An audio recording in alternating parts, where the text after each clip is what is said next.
그럼 실무 김도훈 평가사님께서 먼저 설명해 주시겠습니다.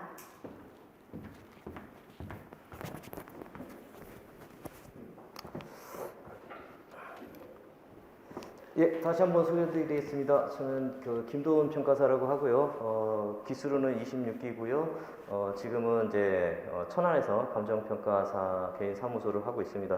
뭐 지금 저희 그 과정 설명에 보면은 프로필에 여러 가지 업무들을 지금 하고 있는데요.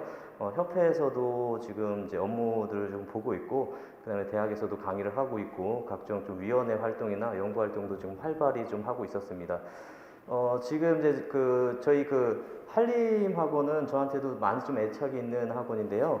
한림학원에 지금 이제 미라클 100일이, 한림학원에 좀 2차에 대한 것들이 많이 진행이 안 되다 보니까 이제 한림학원에 대한 관심이 조금 떨어진 것 같은데, 원래는 이제 미라클 100일은 여주은 평가사님이 계실 때 저희가 이제 학원 관계자분들하고 좀 논의를 했던 상황이에요. 그래서 원래는 작년도에 이제 의료반을 대상으로 의료반을 하나 만드는 개념으로 해서 미라클 100일을 한번 만들어 보자 이렇게 구상을 했다가 올해 좀 시기가 좀 애매해지고 좀 이제 학원 이제 분위기나 이런 것 때문에 못 만들고 있다가 올해 이제 기어이 런칭을 하게 됐습니다. 그래서 좀 런칭 소식을 좀 미리 알려드리고 많이 홍보를 좀 했어야 됐는데 지금 제가 조금 학원에 요구하는 사항들이 좀 많고 조율할 것들이 많아갖고 조금 광고나 홍보가 좀 늦어졌는데 이 과정은 뭐 갑자기 급조해서 나온 과정이 아니라 여러 가지 필요나 이유에 의해서 이제 만들어진 과정이다 이렇게 이해를 하시면 될 것 같아요.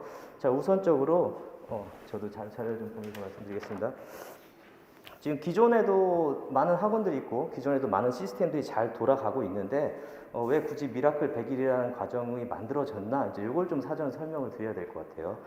저희가 지금 이제 12월 연강이나 이런 걸 보시면은 예전에는 1차 시험이 끝나고 2차까지 기간이 대단히 짧았습니다. 그렇기 때문에 그리고 옛날에는 동차나 2년차 이런 거를 얘기한다는 것 자체가 수험가에 들어오면 좀 대단히 좀 버릇없는 소리처럼 들렸던 시기가 있었어요. 근데 지금은 오늘 이제 어제 1차를 끝나셨지만은 1차 끝나고 2차까지 한 100일 정도 기간이 있습니다. 그렇기 때문에 예전의 학원 시스템들, 그러니까 1차, 2차가 대단히 짧아서 그 시간을 활용할 수 없는 시스템들에 만들어졌던 학원 커리큘럼에서는 지금 커리큘럼과 지금은 이제 많이 달라진 거죠. 그렇기 때문에 미라클 100일 과정 같은 것들이 이제 필요성이 대두가 된 거고요. 그래서 이제 기존 이제 그다음에 기존 수강 과정에서의 이 100일 과정이라는 게 없었기 때문에 이제 나오게 된 거고요. 그다음에 이제 저는 이제 개인적으로 지방에서 공부를 해서 그런지 몰라도 비주거 신림동에 오시지 않으신 수험생들에 대한 근데 신림동에 오시지 않으신 수험생들도 공부는 해요. 근데 그분들이 실시간으로 신림동에 있는 것 같은 효과를 좀 만드는 강의를 했으면 좋겠다라는 걸 끊임없이 이제 학원에도 많이 말씀을 드렸었습니다. 그래서 뭐 문제 있나요? 아닙니다. 예. 그래서 최근에 온라인 환경들이 매우 바뀌고 있어요. 그래서 예전 고리타분한 얘기로 하면 카세트로 강의 듣던 시대에서 동영상 강의가 나오면서 대단히 혁신적이라고 했는데 이번 이제 몇 년 동안 코로나로 인해서 이제 수험 환경이나 이제 사회적인 환경이 매우 바뀌었습니다. 그래서 실시간으로 줌 회의를 통한 회의들이 대단히 많이 이루어졌고 저도 다양한 위원회나 이런 회의들을 할 때마다 나이 많으신 분들도 줌을 통해서 접속을 하면서 실시간으로 전국에 있는 분들하고 회의를 하고 있어요. 그래서 이거를 우리 신림동에 계신 수험생들 뿐만 아니라 지방에 계신 수험생들도 실질적으로 같이 좀 누릴 수 있는 그런 과정을 만들자. 그것 때문에 학원과 많은 조율을 하고 이제 진행을 해서 이렇게 나오게 됐습니다. 자, 그 다음에 1대1 과외 같은 것이 예전에 이제 저는 공부를 좀 오래 했는데 그런 것들이 확대가 없었어요. 그래서 1대1 과외한다고 하면 많이 왜 굳이 과외까지 해? 그럼 얘네들은 뭐 어떻게 했냐? 예전에는 스터디를 많이 모아서 그 안에서 이제 서로 스터디 팀원들끼리 도와주고 뭐 격려했는데 지금은 1대1 과외가 확대되는 건 저는 매우 긍정적이라고 생각합니다. 수험 생활을 오래 해서 합격을 하는 거는 중요하지 않아요. 수험 생활은 짧게 해서 어떠한 방법이든 빨리 합격하는 게 가장 좋다고 생각하는데 1대1 과외가 확대가 되고 있는데 그 1대1 과외처럼 실시간으로 실무 같은 경우는 문제를 보여주면서 풀어드리는 것이 매우 필요하기 때문에 그런 1대1 과외 같은 거에 맞는 강의를 좀 해보고 싶다 이런 생각을 좀 했었습니다. 자, 그 다음에 저희 실무나 이론은 저뿐만 아니라 나는 강사님들도 다 얘기를 하세요. 실무나 이론은 하나다. 하나다. 왜냐면 이론적인 배경을 가지고 이제 실무 문제를 푸는 거기 때문에 실무 이론은 동질성이 매우 뛰어난 과목이기 때문에 이거는 같이 할 수 있고 또 단기간에 집중해서 학습할 수 있는 필요성들이 있습니다. 근데 기존 과정에 보시면 지금 이제 기본 과정이 한 두세 달 정도 이어지고 있어요. 근데 두세 달 정도 이어지는 것이 꼭 필요할까? 한편으로 보시면 두세 달 동안 할 수밖에 없는 게 강사님께서 매일 강의를 할 수가 없기 때문에 좀 떨어진 이유도 있어요. 그럼 어찌 보면 수험생 입장에서는 단기간에 이 과목을 두 개를 집중적으로 강의를 해서 마스터하는 것이 필요하다. 그렇기 때문에 저희가 미라클 100일이라는 과정에 이러한 내용들을 좀 담아봤습니다. 자, 그 다음에 스터디 참가 목적에 대한 것들도 한번 좀 말씀드리는 게요. 지금 이제 공부를 시작하신 분들은 이 시스템이 당연하다고 생각하시는데요. 예전에는 수험생들은 스터디에만 왔어야 됐습니다. 왜냐하면 교재라는 것 자체가 없었어요. 그래서 옛날에는 각 학원마다 스터디도 주중 스터디 있고 주말 스터디 있고 각 스터디도 A팀, B팀, C팀 해갖고서는 그에 합격한 평가사님들이 팀장으로 와서 문제를 막 생산을 했어요. 그러니까 실질적으로 기본서라고 할 만한 책들도 없었고 그 다음에 기출문제라고 할 만한 것도 많이 없었습니다. 그렇기 때문에 스터디에 참가를 해서 그 문제를 풀고 그 다음에 이제 다른 스터디 팀장 문제를 갖다 풀어야지만 문제를 접할 수 있는 그런 제한적인 환경이었는데 지금은 기본서도 많이 나왔고요. 그 다음에 전문적으로 강의하시는 평가사님들이나 그 다음에 법규 강사님도 많기 때문에 이제 스터디 참가의 목적이 예전과 좀 달라지게 있다. 그래서 그러한 거의 취지에 맞게 좀 강의를 개설해보자 그런 생각으로 이제 진행을 하게 됐습니다. 자, 그래서 그러면은 이제 취지는 알겠는데 이 강의를 들을 대상자는 누군가? 저는 명확하게 이 대상자는 규정을 한 게 금년도 1차를 보신 분들, 그래서 1차 합격생과 그 다음에 차년도 동차 준비생, 뭐 올해 아쉽게 시험이 떨어졌지만 이제 시험이 떨어지면 제일 먼저 생각합니다. 내가 무슨 일 있어도 내년에 무조건 동차하겠다. 자, 근데 그 내년에 동차하려고 해도 전략을 보면은 애매해요. 내가 지금 1차가 떨어졌는데 1차 책을 다시 본다? 죽었다 깨어나도 그건 못합니다. 근데 1차가 떨어지신 분, 1차 합격하신 분들 생각하시면 1차를 합격하신 분 중에서 실무 이론을 좀 많이 하신 분들은 일명 단연차 분들은 그냥 그 학원이나 그 강사님들 쫓아가서 마무리를 지으시면 됩니다. 근데 1차를 한다고 했을 때 시기별로 좀 늦게 시작하셔서는 실무 과목을 아직 못 하셨거나 이런 과목을 못 하셨거나 아직 2차에 대해서 아직 애매하다는 분들이 계시면 그분들을 대상으로 하는 거거든요. 그리고 거기에다가 플러스 아까 말씀드린 대로 1차를 올해 떨어지셨는데 내년 동차를 하신다. 이런 분들을 좀 대상으로 하고 있습니다. 왜냐면은 지금 기존에 있는 커리큘럼에서 이렇게 압축해서 실무, 이론, 법규를 다 하는 커리큘럼이 없어요. 그리고 지금 1차를 합격하신 분들은 아마도 뭐 이제 쇠를 씹어먹을 정도의 그 강한 지금 자신감과 막 의지가 지금 불타오르거든요. 이 의지를 불타오르는 걸 갖다 놓고 자, 한 두세 달 동안 기본 이론 강의 듣고 그 다음에 가보렸더니 뭐 3, 4기들 벌써 막 날라다니고 있는데 거기서 스터디 참가하다가 나의 좌절감을 느끼고 하다 보면은 지금 이 100일 시험 1차 끝난 다음에 이 100일 동안의 그 열정이 애매모호해집니다. 그 다음에 1차 떨어지신 분들도 지금 아마 1차 떨어지신 분 중에 두 부류일 거예요. 이 시험을 포기해야 되냐, 계속 해야 되냐. 근데 포기하실 분들은 어찌 보면 그 길로 뭐 포기하는 것도 뭐라고 할 말은 없는데 계속 내년 동차를 준비한다고 했을 때 동차 준비하려고 하는데 동차반이라고 했는데 실질적으로는 동차가 좀 애매합니다. 그렇죠? 왜냐면 지금 1차 떨어지고 나서 이분들이 2달, 3달 기본 강의 듣고 문제풀이 강의하려고 하는 상황에서 보면은 또 9월, 10월 달 되면은 1차 공부에 대한 압박이 와요. 또 죄책감이 오고.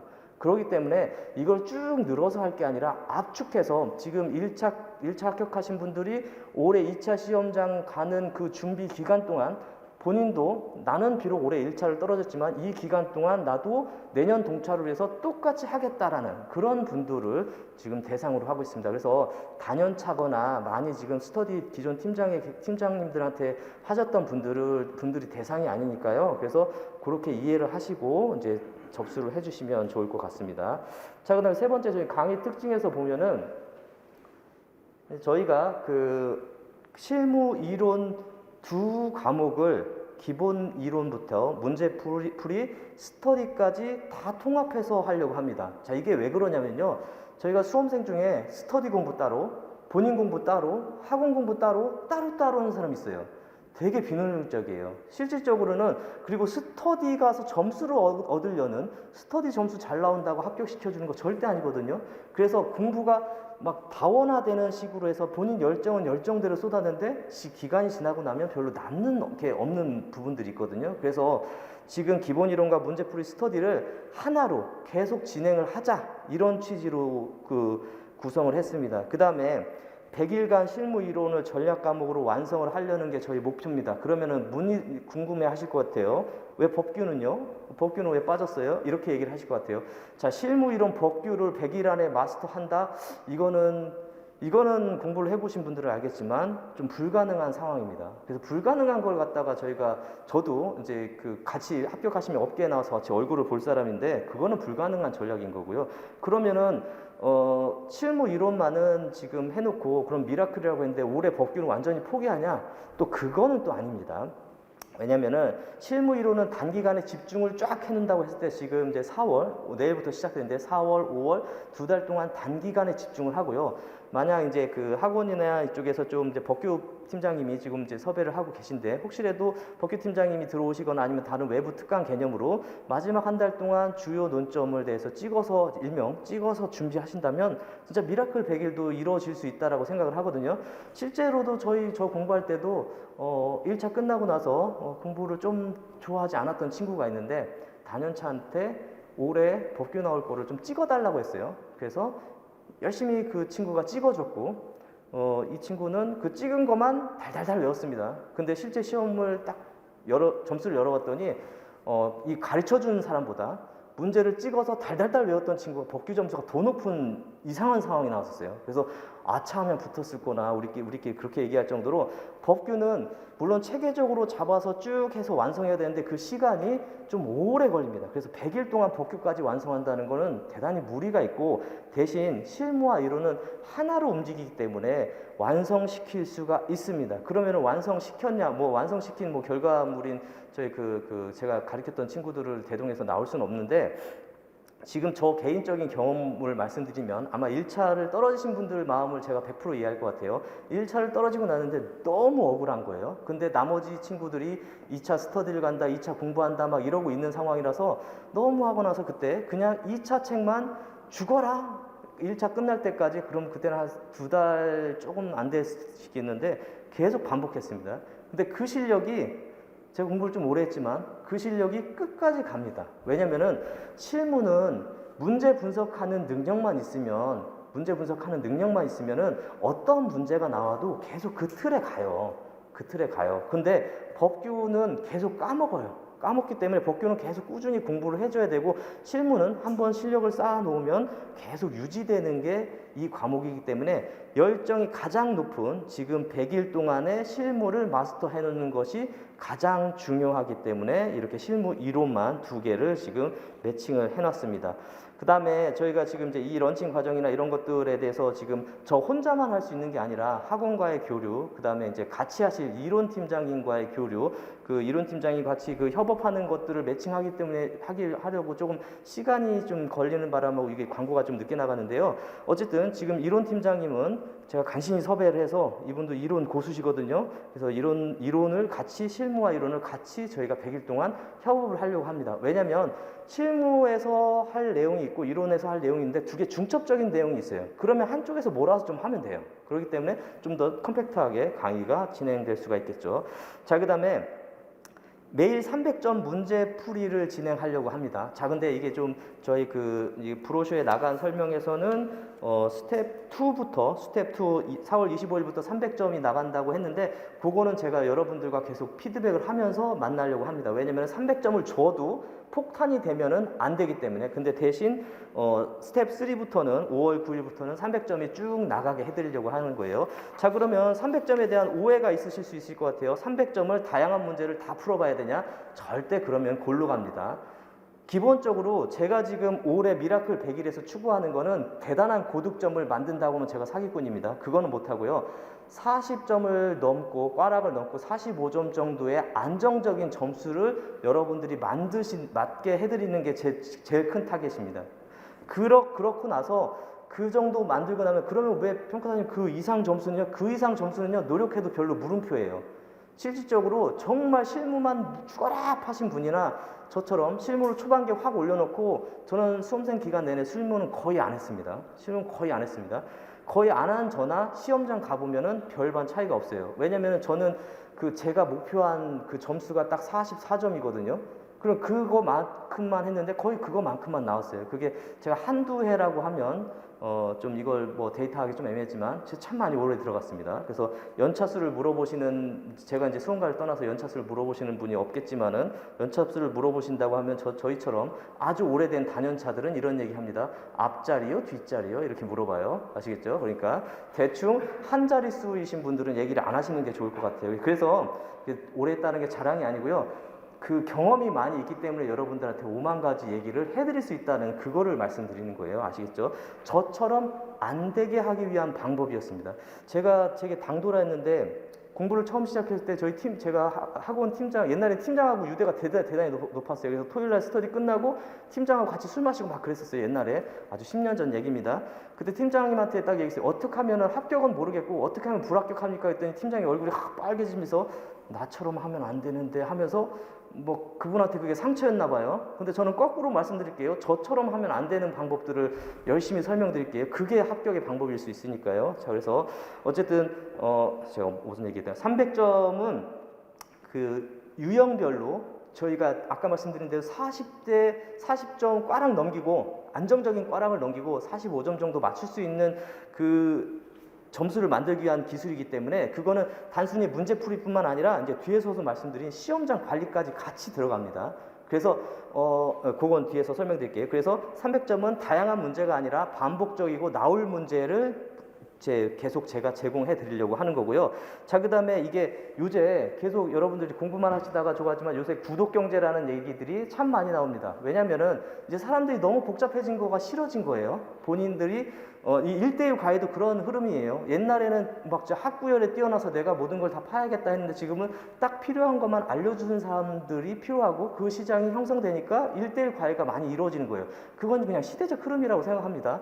자, 구독 경제가 이루어지는 거는 나의 취향에 맞게 뭐 음식이든 뭐든 이런 것들 배달을 해서 꾸준히 나는 그걸 즐기면 되는 것처럼 구독 학습도 경험이 있고 문제 분석할 줄 아는 저가 300점을 꾸준히 여러분들이 푸실 거를 정리를 해서 보내드리는 거죠. 그래서 여러분들은 보내드린 문제만 꾸준히 보시면서 실력을 쌓아가는, 그러니까 나는 공부만 하겠다라는 그거에 맞게 하는 게 구독 학습이고요.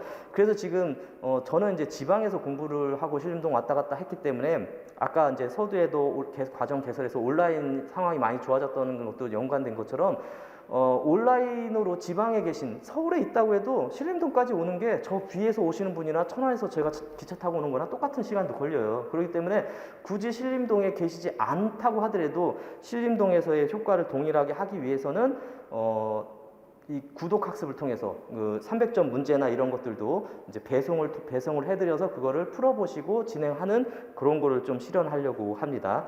자, 그다음에 오프라인 스터디는 저희가 이제 매주 지금 과정에 보시면은 첫 3주는 스터디라고 안 하고 있어요. 왜냐면 첫 3주는 저희가 주중에 했었던 첫 3주는 이론 과목을 각 실무나 이론 과목의 기본 이론을 강의할 거니까요. 그래서 그때는 OX 퀴즈 정도 하고 다시 리뷰 강의를 할 겁니다. 복습하실 수 있도록. 그 다음에 4주차 때부터 이제 스터디를 진행하는데요.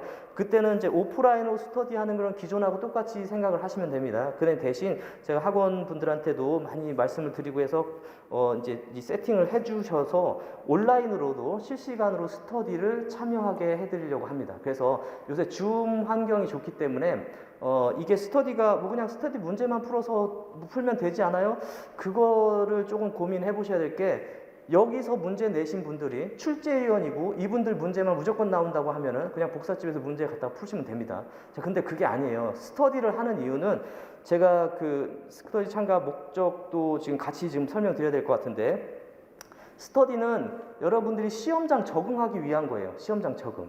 그래서 그 적응은 내가 좋은 문제를 쫙 풀어서 오래 나올 거를 해서 한다고 해서 시험장 가서 합격하는 게 아니라 내가 시험장에서의 그 적응력을 올려야지 시험장에서 덜 흥분하고 그래서 합격으로 가는 길인데 줌을 통해서 실시간으로 온라인 여러분 외부에 계신 분들도 여기 스터디를 같이 참여하도록 그렇게 조금 학원과 이야기를 해놓고 시스템을 하기로 했습니다. 그렇기 때문에 저기 지방에 계신 분들 사투리가 나오네요. 그렇죠? 지방에 계신 분들도 참여를 해서 직접 이동을 못 한다고 해도 그 시간에 줌으로 접속해서 아 여기서 시험 보고 있구나. 나도 시험 보겠다. 이런 식으로 100일을 보내셨으면 좋겠습니다.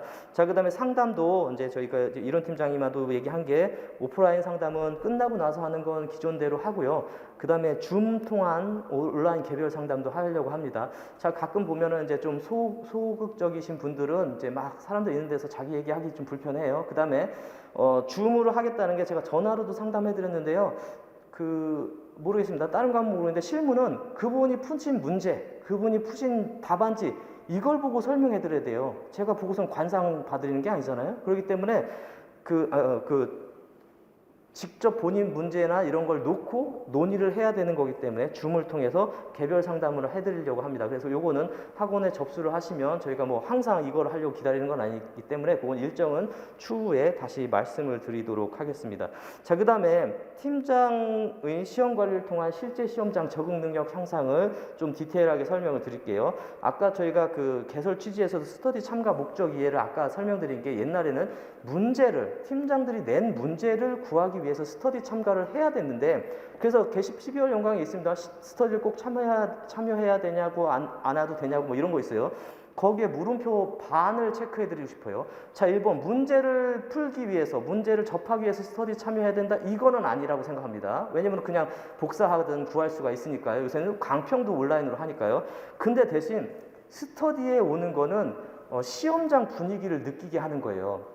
제가 아까 2자리라고 말씀드렸잖아요. 저는 시험장에 정말 많이 갔어요. 그래서 시험장에 갔는데 지금 뭐 교탁 앞에도 앉아보고 문 앞에도 앉아보고 뭐 에어컨 바람 바로 나오는 데도 앉아보고 창가에도 앉아보고 진짜 맨 뒷자리 자리가 여유로워선 옆쪽에 사람이 없어서 딱 앉아봤는데 감독관이 다리 아프다고 내 옆에 와서 앉아서 나 쳐다보고 있고 정말 많은 상황들을 겪어봤습니다. 그래서 이제는 5만 가지를 하다 보니까 제가 연차수가 가서 나서는 이제 감독관을 통제해요. 왜냐면 감독관이 저희 시험을 모르기 때문에 그 인원 체크하는 걸 1교시에 이제 팔짱 끼고 가만히 있어요. 예를 들어드리면 팔짱 끼고 가만히 있어서 제가 손을 들었죠. 하도 이제 이쯤 2교실에서는 내가 단연차 개념이니까 제가 통제를 해드려야 될 것 같아서 감독관님 저희 시험이 문제도 많고 해서 정신이 없어서 미리 좀 시험 체크를 출석 체크를 해드려야 됩니다. 그랬더니 그분이 그럴까요? 해맑게 이렇게 하시고 다녔어요. 이게 중간에 그러고 저까지 하고 났는데 시험종이 딱 울리자마자 저희 그 시험장 가보신 분들 아실 거예요. 쫙 하면서 문제 이러니까 이분이 중간에 얼었어요. 왜냐면은 계산기 놓고 막 시험지 넘기고 막 이러고 있는 사람들에서 그 신분증 주세요 이거가 너무 미안한 거예요. 진짜 이분이 그러고 나서 2교시 때는 오자마자 그 감독 그거 체크를 하더라고요. 자, 이게 뭐냐면은 이 시험 관리에는 여러분들이 시험장 가서 적응할 수 있는 모든 토탈적인 얘기입니다. 간단하게 뭐 이런 거 예를 들여드리고 또 하는 건데 문제는 여러분들이 아침에 오셔서 여기 와서 실제 시험장처럼 느끼게 해드리는 게 저는 스터디의 제일 큰 목적이라고 생각이 들어요. 그렇기 때문에 다른 학원들은 안 하고 있지만은 제가 직접 아침에 와서 시험 감독을 할 겁니다. 이거를 예전부터 제가 학원에도 아이디어를 드려서 실제적으로 학원에 이제 그 예전에 뭐 부장님이나 이런 분들이 아침에 와서 이렇게 감독을 하려고 했어요. 근데 안 돼요. 왜냐면은 그냥 학원 관계자니까 팀장이나 총무님들이 관리해도 안 돼요. 근데 제가 지금 이제 75년생입니다. 이제 내일 모레면 50이 되는 사람이니까 그리고 기수도 이제 좀 어느 정도 됐죠. 그리고 나이도 있고 기수도 있고 뭐 흰머리에 배 나온 아저씨가 시험장을 쭉 돌아다니고 있으면 시험장 현장감이 아주 높아질 겁니다. 그래서 그 나머지에선 되게 유하게 다 받아들이고 다 도와드리고 할 건데 시험장 통제만큼은 철저하게 여러분들한테 긴장감 넘치게 할 거예요. 그 다음에 아주 아늑한 시험장 환경을 안 만들어 드릴 겁니다. 가만히 있다고 제가 여기서 있을 게 아니라 계속 돌아다닐 거예요. 그 옆에 빈자리 있으면 가서 앉아 있을 거예요. 저는 진짜 그랬어요. 제가 옆에 쓰는데 빈자리에 감독관이 와서 이 과목이 뭔가 이렇게 쳐다보고 있는 거예요. 여러분 그거 겪어보지 못하면요 환장할 노릇입니다. 그렇다고 욕을 할 수도 없고 나가라고 할 수도 없고 그 사람은 감독하고 있으니까. 근데 내가 의심스러워서 감독하는 게 아니라 감정평가 실무 과목이 뭔지 모르니까 얘네들이 막 종이 넘기고 막 이러고 있으니까 뭐 옆에서 이렇게 쳐다보고 있는 거예요. 그러니까 이러한 상황들을 어디서 겪겠어요? 뭐 1년차, 2년차, 3년차, 4년차 매년 2차 시험장 가서 저처럼 느끼시겠습니까? 안 돼요. 이거는 여러분들이 돈 주고 오는 스터디에서 느껴야 돼요. 근데 그 스터디에서 누가 해줄 수 있냐? 여러분들의 선배인, 감정평가사 선배인 제가 해드릴 수 있는 아주 좋은 그 역할이라고 생각합니다. 그래서 이거는 접수하시기에도 미리 말씀을 드립니다. 지금 저희가 아마 이제 스텝 3, 5월 9일부터 진행되는 스텝 3 때부터는 철저하게 출입 통제도 할 겁니다. 그래서 시험장처럼 시간 안에 늦게 들어오신 분들은 이제 못 오시게 하고, 그거는 이제 학원에서 좀 도와주시면은 뭐 다른 강의실에서 풀 수 있도록 하거나 뭐 이런 식으로 하고, 그 다음에 철저하게 시험장처럼 할 거고, 마지막 한 5주차 남겨뒀을 때, 4주차 남겨뒀을 때는 이제 저희 시험장 가면 그거 있잖아요. 좌석 배치도 중간에 확 바뀌잖아요. 여러분 좌석 배치로 바뀌고 나면 머리가 하얘져요. 아무리 저기 문 열 때 가갖고 앉아갖고 미리 준비하고 있다가도요, 좌석 배치 바뀌기 전부터 막 긴장이 되고 바뀌고 나면은 다시 머리가 하얘집니다. 이것도 연습해야 돼요. 이거 아무리 뭐 머리로 트레인 한다고 안 돼요. 그냥 시간 딱 되면 좌석 배치도 여기다 올려드리고 여러분들 다 바꿀 거예요. 다 바꿔서 그러한 상황들을 계속 느끼게 해드릴 거예요. 아시겠죠? 그래야지 여러분들이 빨리 합격합니다. 여러분들의 목표가 저처럼 2자릿수 공부해갖고선 여기 와서 강의할 게 목표가 아니시잖아요. 그죠? 그러니까 빨리 합격해서 나가는 게 수험생은 최고 잘하는 겁니다. 물론 제가 강의에서도 계속 말씀을 드리겠지만은, 합격하고 나서 배워야 되고 알아야 될 건 정말 많아요. 지금 안 걸어갔다가 뭐 할 수 있는 거 정말 없어요. 강의하신 평가사님이나 선배 평가사님도 맨날 그럽니다. 공부할 때 알았던 게 정말 요만큼이다 하고, 실제로 하면서 아는 것들이 정말 많고, 우리 업은 또 계속 5만 가지 가격 평가할 거면 다 보내요. 다 보내요. 그러니까 그거를 새로 학구적으로 찾으시는 게 또 재밌고, 저도 스스로도 재밌습니다. 그래서 갑자기 안 보던 비행기 평가하러 가라고 합니다. 비행기는 타기만 해봤지 그걸 내가 평가를 어떻게 해? 어선이 막 나오고 합니다. 그 다음에 싸움 났는데 소송 감정을 의뢰를 합니다. 그냥 둘이 합의했으면 좋겠는데 뭔가 또 가격을 결정하라고 그래요. 그럼 우린 가서 객관적으로 뭔가 근거를 제시하고 결정을 내려줘야 돼요. 지금 그 가격 결정에서 여러분들이 잘 모르겠지만 사회적으로 감정평가사를 바라보는 거는 가격 결정은 얘네들만 할 수 있어 라는 그런 의지가 대단히 강합니다. 그래서 우리의 가장 결정에 가장 높은 사법부도 감정평가사한테 매우 의존하고 있고, 그 다음에 다른 영역에서도 감정평가사의 역할들이 엄청 큽니다. 제가 아까 제 소개에서도 여러 가지 활동을 한다고 말씀드렸는데, 뭐 이거는 이제 여러분들이 이제 감정평가사 시험을 왜 준비해야 되는지도 좀 같이 좀 추가해서 드리면은, 여러분들이 이제 저는 이제 소득을 이제 한 4가지로 나눕니다. 매번 얘기를 해요. 매번 제가 대학에서 강의할 때도 매번 얘기해요. 부동산이 되게 참 좋다는 얘기를. 뭐냐면은 1번 이제 자산소득이 많으신 분들, 일명 금수저죠? 이분들은 그냥 놓으십시오. 뭐 굳이 자산소득이 많은데, 우리는 자산소득을 만들기 위해서 3가지 소득을 하게 됩니다. 자, 근로소득, 이렇게 손가락이 근로소득, 그 다음에 사업소득, 투자소득. 요 3가지를 열심히 해서 자산소득을 모으고 싶은 게 인간의 욕망이에요. 그렇죠? 그래서 자산소득이 많으면 그냥 놀면 되는데, 자, 여러분들 지금 젊으신 분들 보면 대부분 근로소득에 막 목숨을 겁니다. 연봉이 얼마냐? 그 다음에 수험생들도 평가사 붙으면 연봉이 얼마예요? 막 이렇게 물어봐요. 물론 연봉이 옛날보다는 낮아졌죠. 그건 맞는데, 낮아졌는데 바빠서 낮아지면 안 되죠. 근데 한가해서 낮아지면은 나머지 투자소득이나 사업소득 같은 거를 할 수가 있어요. 자, 그럼 사업소득은 내가 일을 하지 않아도 시스템이 돌아오는 소득인데, 투자소득은, 투자소득의 기본은 부동산하고 주식이잖아요. 그렇죠?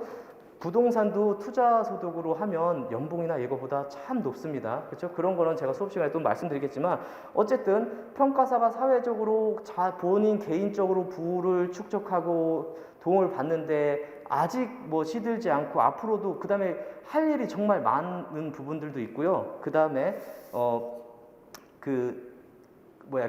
응용할 수 있는 시장 영역이 대단히 많기 때문에 절대 이쪽이 뭐 좀 침체됐다 뭐 이런 식의 글이나 이런 것들은 뭐 관심 갖지 마시고 그 다음에 수험생이 1차를 여러분들이 시험장 갔다 오셨잖아요. 요까지 그냥 목을 담근 거라고 생각하시면 됩니다. 그 1차 책을 사놓고 강의를 듣다가 1차 시험장에 안 갔거나 아니면 뭐 종합반까지 객관식까지 안 들으신 분은 나가도 상관없어요. 왜냐면 여기에 투하 비용이 없으니까. 근데 1차 시험장까지 갔다 왔다 그러면 여기 목까지 담궜습니다. 그러면은 합격해서 나가는 것밖에 방법이 없어요. 그리고 세상에는 이제는 계급 사회가 정말 많이 되고 있습니다.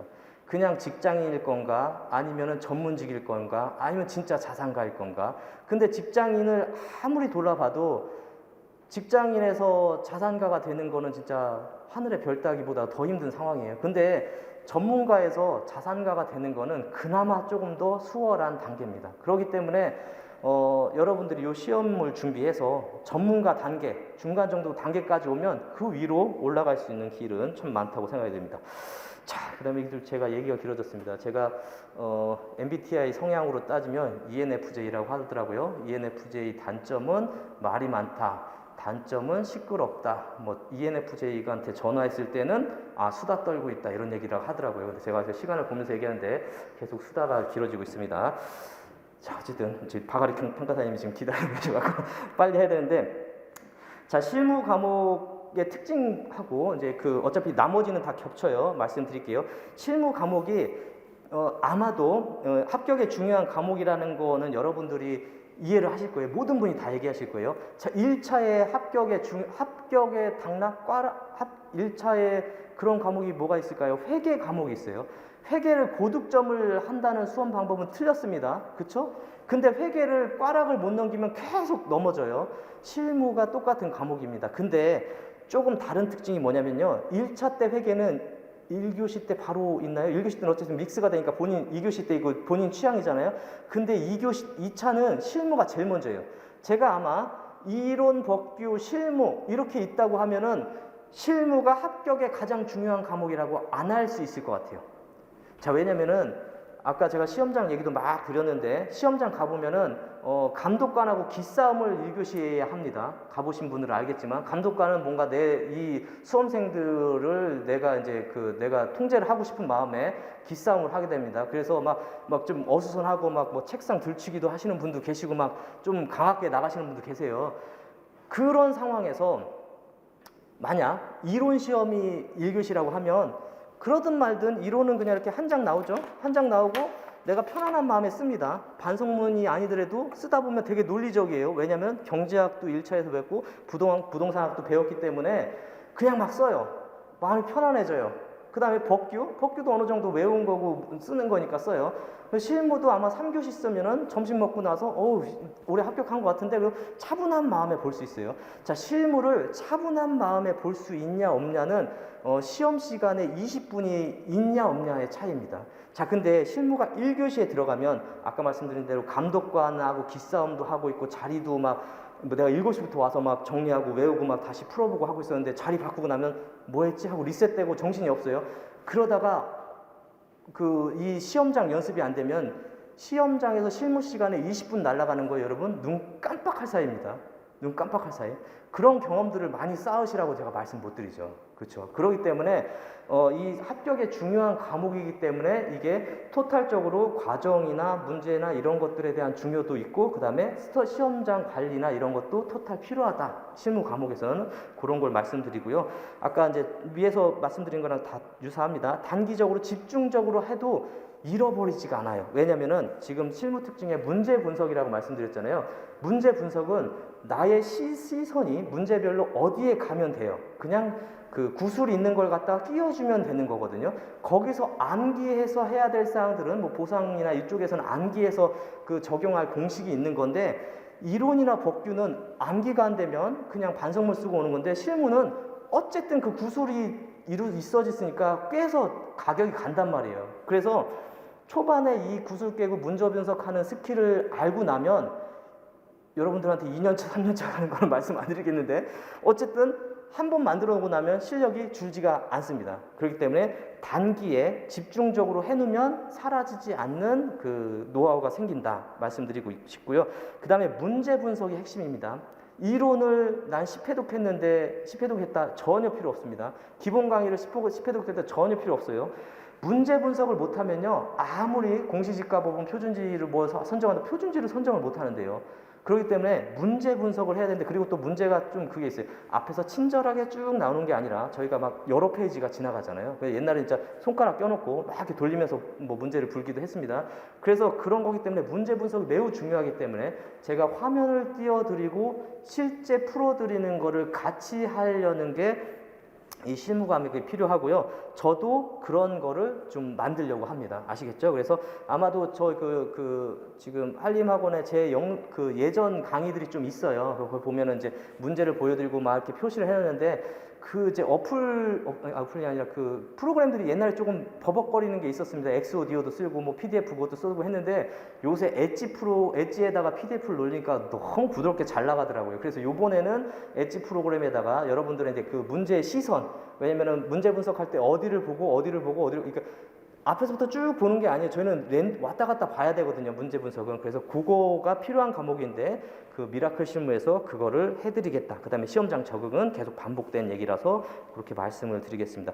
그 다음 미라클 실무의 장점도요. 뭐 지금 계속 겹쳐서 나왔던 얘기이기 때문에 그 말씀을 드리고요. 이제 한 가지만 좀 뭐 추가로 드린다면은 그 객관식과 주관식 시험에 대한 차이를 여러분들은 명확하게 이해를 하셔야 됩니다. 자, 뭐냐면은 객관식하고 주관식 하면은 이제 가끔 그런 얘기를 해요. 저도 옛날에 그랬습니다. 객관식은 객관적으로 나오고 주관적은 주관적으로 나오냐 이런 얘기를 해요. 교수님한테 혼났습니다. 자, 문제는 다 객관적입니다. 문제는 다 객관적이고 채점이 객관적이냐 주관적이냐에 따라서 객관식과 주관식이 나눠지는 거다라고 교수님이 얘기하시더라고요. 참 동의가 갑니다. 저 개인적으로도 최악의 악필입니다. 글씨를 쓸 바엔 제가 거기 가서 춤을 춘다고 할 정도로 저는 글씨 쓰는 게 너무 창피해요. 그래서 어디 모임에서도 저거 임명부 작성하라고 해서 3초 만에 그냥 쫓겨난 적이 있는데 제가 말하는 이 주관식 시험에서는 답안지에 대한 채점도 팀장이 대단히 시험에 맞게 해줘야 됩니다. 뭐냐면 여기 신림동에 보면 빗살무늬체 있습니다. 백강고시체라고. 빗살무늬체가 왜 나왔냐면요. 글을 빨리 쓰기 위해서 나왔어요. 옛날에는 지금보다도 장수도 많아서. 근데 빗살무늬 책을 처음 본 사람은요 가나다라 구분이 안 돼요. 근데 그 답안지가 뭐 지금은 없어졌겠지만 매 학원마다 매년마다 우수 답안으로 계속 나왔습니다. 제가 그걸 보면서 합격하고 나서 그걸 보면서 이건 팀장들이 너무 좀 안이하게 대처한 거다. 이분의 미래를 위해서는 글씨 안 보여요라고 쫙쫙 거줘야 돼요. 아까 2차 시험은 주관식 채점이라고 했잖아요. 내가 아무리 잘 썼다고, 내가 내용이 풍부하다고 해도 글씨를 채점관이 못 알아본다고 하면 그건 점수 획득을 못 합니다. 아시겠죠? 그렇기 때문에 지금 제가 할 채점에서도 그리고 이제 제가 맨날 비교했던 게 학원의 채점은 수험생들한테 용기를 북돋워주기 위한 채점입니다. 근데 실제 시험은 100명 떼놓고 다 버리기 위한 채점이에요. 그래서 학원에서는 우수한 점수를 받았는데 내가 왜 시험장에서 왜 실제 점수를 못 받았나? 이거는 채점 팀장이 너무 사랑스럽게 채점을 해줘서 그래요. 글씨를 못 알아본다는 전제하에 글씨를 바꿀 수 있게 채점을 해줘야 됩니다. 그래서 아마도 저와 채점할 때 본인 글씨체를 바꿔야 된다고 하신 분들이 많이 나올 것 같아요. 저는 그 주관적 채점에 맞는 그런 채점도 진행하려고 계획하고 있기 때문에 그거를 좀 말씀드리면서 마무리를 하도록 하겠습니다. 박아리 평가사님께 너무 늦어서 죄송하고요. 자, 그래서 남은 100일은 제가 아니든 어떤 평가사님이든 100일은 지금 여러분들이 열정이 최고로 넘쳐요. 근데 여러분들이 올해 1차 시험 처음 들어가신 분들 100일과 그럼 내년, 후년 이런 열정이 생길까요? 절대 안 생깁니다. 절대 안 생깁니다. 단연차가 되면은 이런 열정이 절대 안 생겨요. 이런 열정이 있을 때 그러면은 가장 압축해서 뭔가 하나 깨야 됩니다. 아시겠죠? 그래서 이 기간이 매우 중요하다는 거 다시 한번 말씀드리고요. 여러분들의 현명한 선택이 있기를 예상합니다. 감사합니다. 이제 앞에서 김도훈 평가사님이 워낙 설명을 잘 해주셔서 이제 제가 뭐 미라클 저희가 이제 이 수업을 어떻게 진행하게 되는지는 제가 뭐 2번 설명을 하진 않아도 될 것 같고요. 저는 일단 이제 이론 강사이기 때문에 저는 이제 이론에 관해서만 간단히 설명드리고 이제 이 시간 마치면 될 것 같습니다. 자, 이제 보실게요. 첫 번째 제가 이제 여기 제일 첫 번째 강의 목표를 써놨는데요. 이제 뭐 100일 동안 감정평가 기본 이론의 빠른 학습이라고 써놨습니다. 아까 이제 뭐 말씀해 주신 것처럼 저희가 이제 시간이 지금 남은 게 약 100일 정도밖에 되지 않기 때문에 이 100일 동안에 일단 가장 감정평가에 꽂힌 실무를 해야 하잖아요. 근데 실무를 하면 사실 이론에 투자할 시간이 생각보다 정말 많지 않습니다. 그렇기 때문에 감정평가 일단 실무를 기준으로 하고 저희가 최대한 이 시간을 내서 이제 기본 이론을 이 100일 동안 한번 빠른 학습을 하겠다. 이게 기본적인 목표고요. 그 다음 이제 문제풀이 스터디의 단기간 반복 학습이라고 써놨는데요. 이제 뭐 아까 말씀하신 것처럼 저 100일 동안에 이제 기본 이론도 하고 그 다음에 이제 문제풀이도 하고 스터디도 하고 사실 그 다른 분들이 1기, 2기, 3기, 4기 했던 거를 저희는 100일 동안에 이걸 다 해야 하기 때문에 사실 이제 같이 여기 참여하시는 여러분도 마찬가지고 저희 수업하는 저희도 마찬가지고 정말 100일 동안 열심히 열정 있게 다 해야 되는 건데요. 사실 조금 저희는 약간 전략적으로 저도 어떤 생각을 했냐면 근데 저희가 사실 지금 뭐 1기, 2기, 3기, 4기처럼 똑같이 모든 내용을 다 할 수는 없어요. 그래서 저희는 좀 컴팩트 있게 정말 컴팩트 있다고 해서 저희가 뭐 다 빼는 건 아니고요. 일단 정말 컴팩트 있게 매일매일 기본 이론을 3주 동안 쫙 하고 이제 그다음부터 문제풀이 스터디에 단기간 반복 학습 써놨는데 근데 이거를 약간 제가 생각할 때 그래서 뭘 어떻게 하겠다는 건가라고 추상적이실 수 있을 것 같아서 제가 이제 간단히 말씀을 드리면 저는 일단 이론 생각은 이 나눠주신 거 보면 스텝이 1, 2, 3, 4가 있는데 첫 번째 저희 스텝 1에서 기본 이론이 15회죠. 그러면 여기서 이제 가장 그 감정평가 이론의 기본을 다 배울 거예요. 그래서 저희가 이제 내일 수업이 시작하는 것 중에 하나가 부동산의 특성이 나오는데요. 부동산 특성하면 가장 기본적인 게 뭐 일명 고부연계 용병사라고 뭐 고정성, 부중성 이제 이런 것들이 나오죠. 그러면 저희가 기본 이론에서 고정성이 뭔지, 부중성이 뭔지 이렇게 대한 기본 이론을 먼저 나갈 거고요. 이제 그렇게 되면 그거에 대한 거를 그 토요일에 보시면 퀴즈 및 핵심 이론 리뷰가 3회 있잖아요. 그럼 제가 이제 아마 거기다가 고정성이 뭐라고 아마 문제를 간단히 낼 거고요. 그다음 부중성이 뭡니까? 라고 문제를 낼 거예요. 이제 그렇게 해서 그 주에 배운 것 중에 항상 나오고 저희 이론에 매일 써야 할 걸 가장 핵심 이론들이 있거든요. 이제 그런 거를 간단히 퀴즈 및 이제 그거에 대한 핵심 이론 리뷰를 한다는 저는 이제 그렇게 생각으로 해서 스텝 1을 먼저 만들었고요. 그 다음에 이제 기본 문제풀이 이제 10회 보시면 거기가 이제 어떻게 있냐면 저는 이제 또 아까 다시 이렇게 얘기를 해보면 죄송합니다. 만약에 저희가 뭐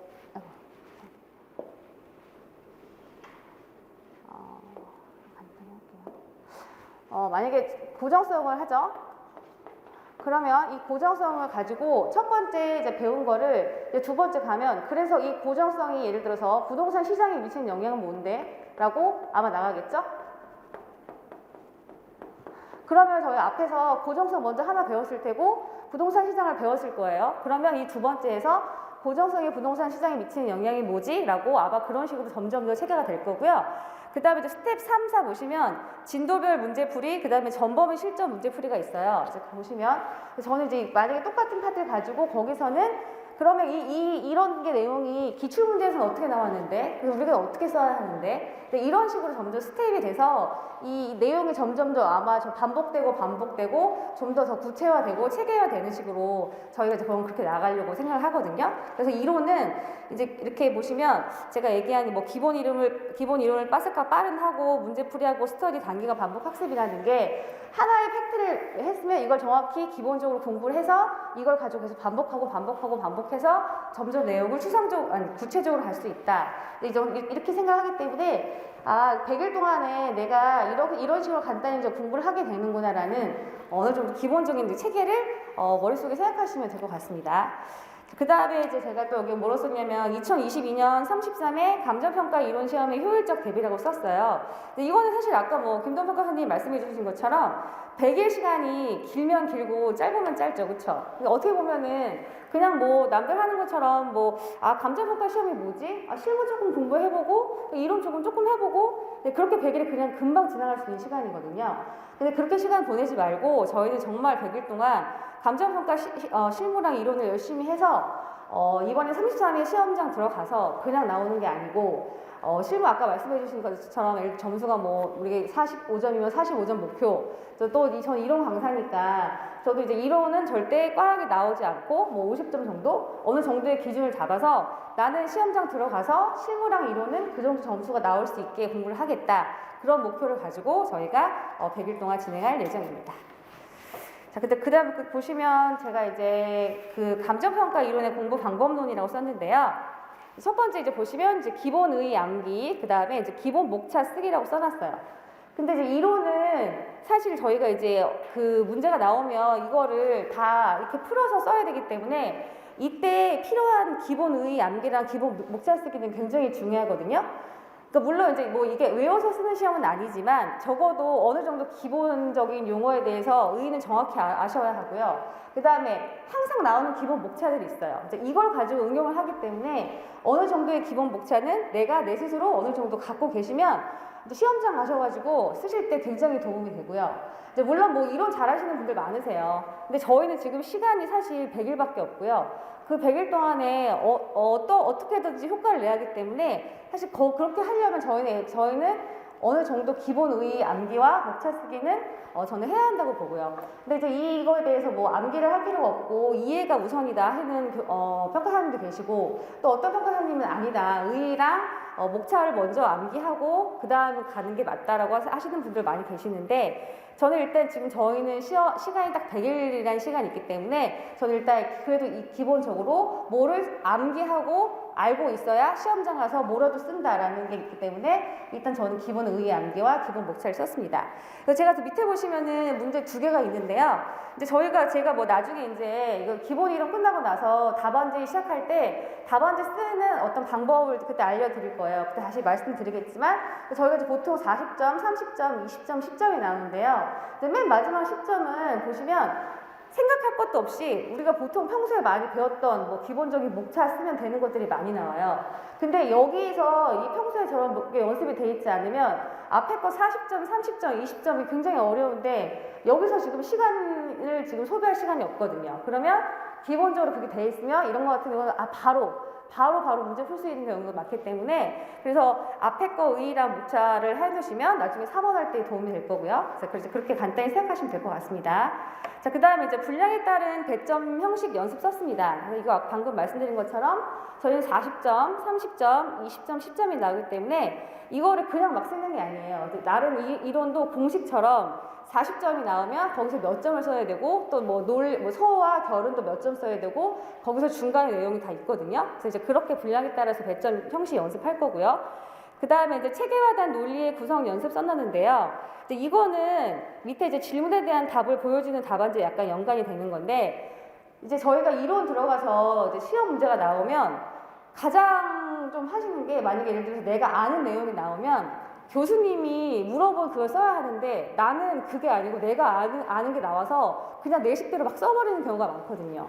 그리고 그런 일명 보통 소설 쓴다고 하는데 교수님이 분명히 A를 물으셨어요. 근데 나는 내 생각에 A를 써야 하는데 그냥 나는 B를 알고 있기 때문에 B에 대한 것만 막 열심히 써놓고 시험장에서 나와서 나 잘 쓴 것 같은데? 라고 생각하시는 분들이 많거든요. 그건 절대 아니라서 저희가 이제 그 질문에 대한 답을 보여주는 답안지는 교수님이 묻는 걸 써야 해요. 근데 이제 그게 쉽지 않죠. 그러려면 저희 평소에 뭐 스터디 문제도 마찬가지고 기출 문제도 마찬가지고 이제 연습을 좀 많이 하셔야 돼요. 그래서 힘들지만 나는 내가 알고 있는 B를 쓰는 게 아니고 교수님이 정확히 물어보는 A에 대해서 쓰는 걸 연습을 많이 해야 되기 때문에 저희는 이제 100일 동안 이제 그런 연습을 좀 많이 할 것 같습니다. 그래서 저는 이제 맨 마지막 보시면은 정확한 개념의 설명과 일관된 논리의 전개라고 써놨는데요. 저는 사실 이게 결론이 이론의 핵심이라고 보거든요. 결론은 개념을 정확히 설명을 하고 그 정확한 개념을 가지고 논리를 내 나름의 일관된 논리를 전개를 시켜야겠죠. 근데 이 일관된 논리가 나만의 논리가 아니라 교수님이 보셨을 때도 아 이렇게 해서 이렇게 논리를 가지고 썼구나라고 교수님을 설득할 수 있어야겠죠. 그래서 저는 이제 그 이론은 가장 중요한 게 정확한 개념의 설명과 일관된 논리의 전개라고 써놨습니다. 뒤에 보실게요. 그래서 보시면 여기 제가 기출문제 채점평을 좀 몇 개를 해놨는데요. 이제 이 교수님이 이제 하신 말씀이시죠? 여기 사실 다 나와 있어요. 교수님이 결론 채점하실 때 뭐를 중요하게 보냐. 결론은 문제가 요구되는 논점을 충분히 파악하라고 했죠. 그렇죠? 그래서 이거 일단 논점 파악이 가장, 죄송합니다. 논점 파악이 가장 중요하고요. 그 다음에 핵심적인 내용을 논리적으로 정리하는 게 중요하겠죠. 그렇죠? 정리하고, 그 다음에 보시면 여기 보면 일부 수험생들은 지나치게 주택 분양 방식 자체를 설명하는데 많은 분량을 할애한 점은 다소 아쉬울 수 남습니다라고 써주셨어요. 그러면 이 얘기는 뭐냐면 결론 아까 말씀드린 것처럼 배점이 나름 분량을 조절하는 게 있거든요. 근데 그거에 맞지 않게 교수님 예를 들어서 한 20점을 요구하시는데 저는 이거 내용에 대해서 많이 알거든요. 그러면 나는 그냥 30점을 써버렸으면 교수님은 이걸 원했는데 이렇게 쓴 거니까 이건 배점 조절이 실패한 거죠. 그렇죠? 그래서 아까 말씀드린 것처럼 배점 조절도 중요하고요. 그 다음에 자 가치 유형의 명확한 용어 설명 나와 있죠. 그렇죠? 결론은 용어를 정확히 알아야 하고 그 다음에 이제 뭐 구별되면 넘어가면 되고 그 다음에 또 보시면 비교적 다르게 쉬운 문제임에도 불구하고 시간적 배분이 안 돼서 놓치거나 나왔어요. 그러면 아까 같은 경우에 4번 얘기는 거죠. 그죠? 분명 우리가 알고 있는 건데 평소에 이 기본 암기나 기본 목차가 내가 돼 있지 않으면 이런 게 나왔을 때 답안을 작성하기가 좀 어렵다는 거죠. 그 다음에 또 맨 마지막 보시면 감정평가 이론은 즉 기본적인 내용을 정확히 이해하고 그 다음에 스스로 논리적으로 설명할 수 있어야 한다라고 교수님이 채점평을 이렇게 써놓으신 거 보시면 결론은 이론은 다시 말씀드리지만 기본적인 암기, 즉 이의 기본적인 암기가 필요하고 그다음에 그걸 가지고 내가 논리적으로 설득할 수 있는 게 설명할 수 있어야 한다라고 공부를 그렇게 방향을 잡으시면 될 것 같습니다.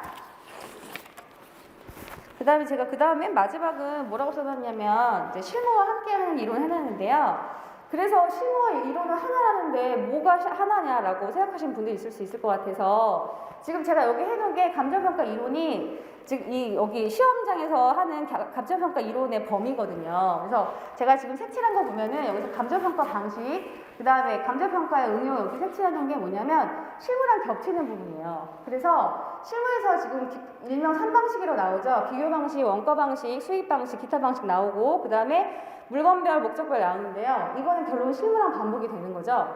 그래서 일단 아마 실무 강사님이 3방식이랑 나머지는 굉장히 자세하게 설명해 주시겠죠. 그러면 저는 이제 그걸 가지고 저희는 시간이 없기 때문에 그 겹점 최대한 좀 컴팩트 있고 좀 반복할 수 있게 그 실무 강사님이 하시는 내용을 좀 진도를 저도 봐서 그거랑 비슷하게 맞춰가지고 저는 이제 최대한 내용을 반복하고 그다음에 진도를 좀 빠르게 나갈 수 있도록 하려고 하고요. 그래서 이제 그 실무와 함께하는 이론이 어느 정도 왜 그렇게 하면요 이렇게 반복되는 게 많기 때문에 보통 실무와 함께하는 이론이라고 한다라고 이제 말씀을 드릴 수 있을 것 같습니다.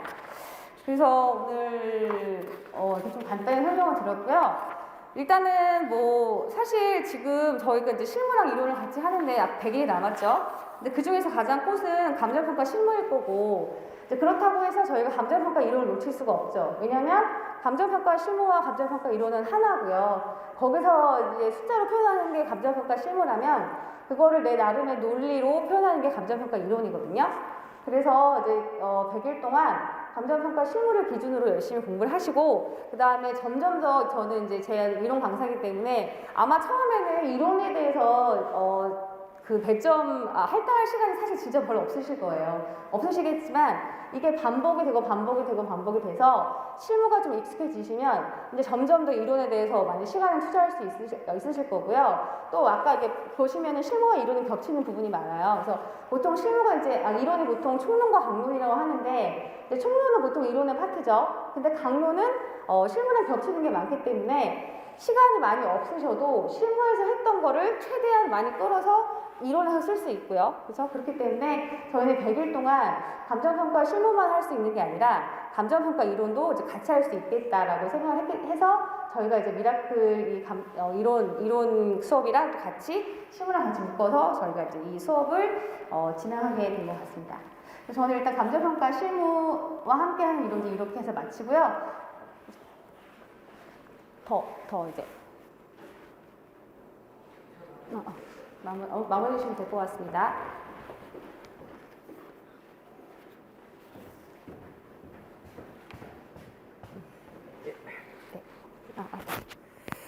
제가 뭐 얘기를 1시간 동안 길게 해서요. 뭐 마무리를 하는데 또 한참 떠들면 안 되는데 한 가지만 좀 여러분들한테 좀 조언이나 여기에 이제 스터디를 등록하시든 안 하든 그 얘기를 좀 해드리고 싶어요. 뭐냐면은 1차는 대단히 객관적이기 때문에 수능부터 해서 여러분들이 어떠한 공부 방법이든 크게 문제가 되지 않다고 생각합니다. 근데 2차는 이제 2차로 단연차로 가는 길은 이제 저 같은 스타일로 가는 길은 이제 강사를 이제 쇼핑하러 다니기 시작하면은 단연차로 가기 시작해요. 그래서 단사로 강사를 쇼핑하지 않기 위해서는 이제 강사가 열심히 해야 되는 것도 있지만은 본인하고 맞는 강사가 또 있습니다. 그래서 저랑 맞는 강사분 수험생들이 있을 테고 안 맞는 분들이 있으실 거예요. 근데 박아래 평가사님하고 좀 며칠 전에 우리 재밌는 걸 하나 찾았는데 MBTI 학습법 MBTI 학습법을 한번 찾아봤습니다. 혹시 본인들의 MBTI를 좀 아시는지 모르겠는데 아세요?